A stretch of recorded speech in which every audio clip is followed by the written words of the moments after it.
1992 yılında göreve başladım ilkokul öğretmeni olarak.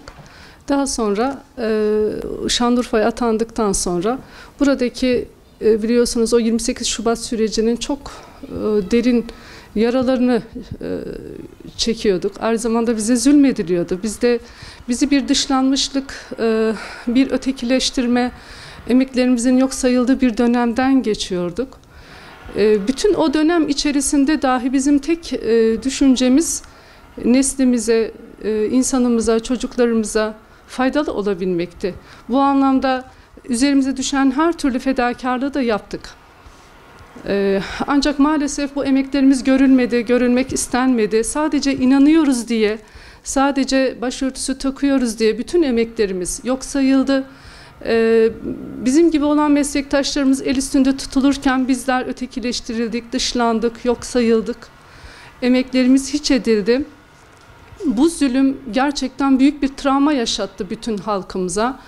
Çünkü anayasada olmayan bir takım suçlar isnat edildi bize ve biz suçlu kabul edildik. Aslında hiçbir suçumuz yoktu. Hiçbir kimseye zulüm etmemiştik, kimsenin malını çalmamıştık, hiçbir devlet kurumuna herhangi bir zararımız dokunmamıştı. Buna rağmen suçlu ilan edildik ve 2001 yılında ben meslekten atıldım. Üstelik de raporlu olduğum dönemde atılma yazım elime geçti. Hukuki yolları denemek istedim. 2 günde sonuçlandırdılar. Hızlı bir şekilde mahkemede hemen olumsuz sonuçlandı. Ve bu şekilde biz darbenin bütün etkilerini hayatımızın her döneminde yaşadık. Şimdi her şeyden önce biz çok emek verdik. En az 15-16 yılımız okullarda, sıralarda geçti. O emekle biz herkes gibi emeğimizi ortaya koyarak belli bir noktaya geldik, eğitimci olduk. Ve bunun sorumluluğunu da derinden hissettik. Çünkü biz önce kendimizi Allah'a karşı sorumlu hissettik. Ondan sonra toplumumuza karşı hissettik. Kimsenin eline geçmeyen bir mesleğimiz vardı. Ekmeğimizi kazanabiliyorduk helalinden. Ama düşünün ki o dönemde benim eşimin işi yoktu. Ben de atıldıktan sonra kim bize bakacaktı? Bir nevi açlığa mahkum edildik. Sonra Rabbim yol açtı da eşim işe girdi de ondan sonra ben atıldım. Yani böyle durumda olan birçok hanım kardeşim var. Bu anlamda ülkenin her tarafında bu zulme uğrayan kadınlarımız var.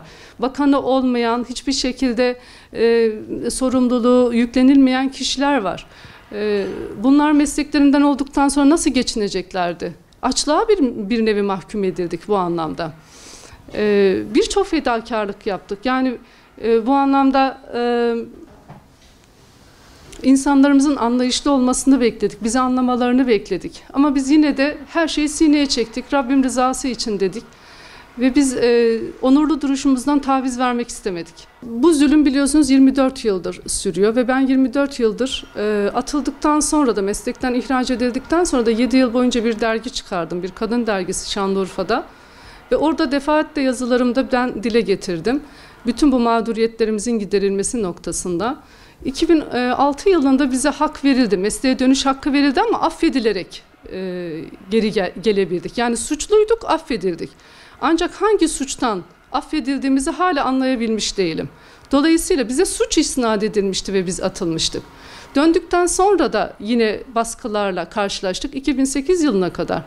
Ondan sonraki baskılar yine sürgünler, maaş kesim cezaları hepsini aldık.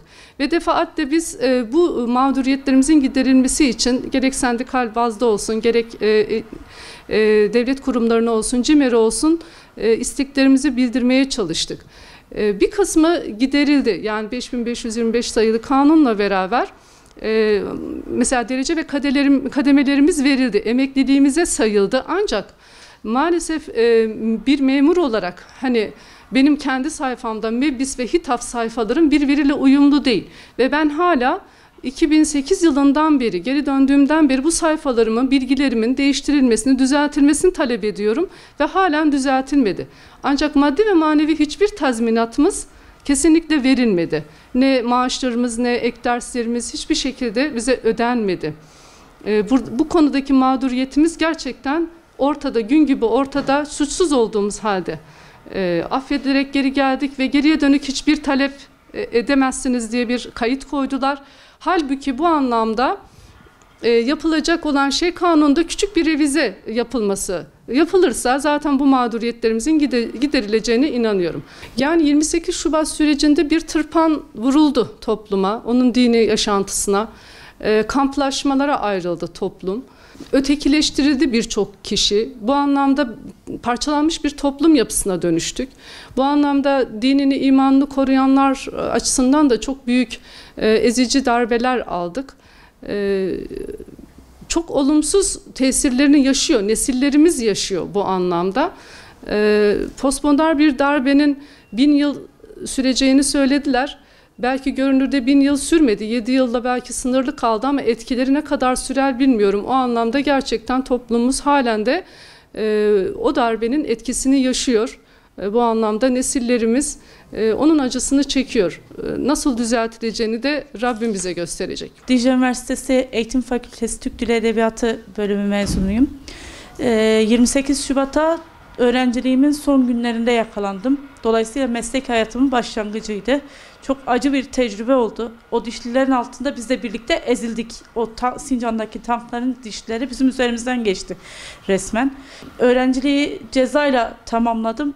Mesleğe başladım. Direkt olarak İl Milli Eğitim'de ilk atanma yerimde ya bırakacaksın, ya sürgün olacaksın ya da açacaksın teklifiyle karşılaştım. Sürgün gittim.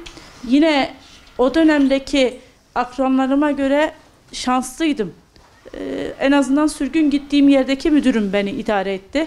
Cezalarla falan mesleğime devam edebildim. Aradan yıllar geçti. İmam Hatip Lisesi'ne geldim. Allah razı olsun, o dönemdeki idarecilerimiz bize yardımcı olmaya çalışsa da ki aradan 8-9 yıl geçmişti. Ona rağmen her gün soruşturmalarla, kovuşturmalarla, bakanlık müfettişleriyle yine kovulduk. Türkiye'de derece yaptı öğrencim. Danışman öğretmeniyim. Ödül törenine dahi çağrılamadım. Benim yerime temsilen bir başka erkek arkadaş, ismim bile gitmedi, gönderilemedi başörtümden dolayı. Çok acı şeyler yaşadık. Bu da Türkiye'deki darbeci zihniyetin, vesayetçi zihniyetin bize çektirdikleriydi, yaşattıklarıydı. Ama bundan sonra bizim temennimiz, bütün bizim mücadelemiz hem o dönemde bizim gibi mağdur olan insanların mağduriyetleri giderilsin ve Türkiye bir daha darbelerle 10 yıl, 20 yıl geriye vurmasın. Derdimiz o. Bu milletin emeği, ekmeği zarar görmesin bu darbelerle. Bizi birbirimize kırdırmasınlar.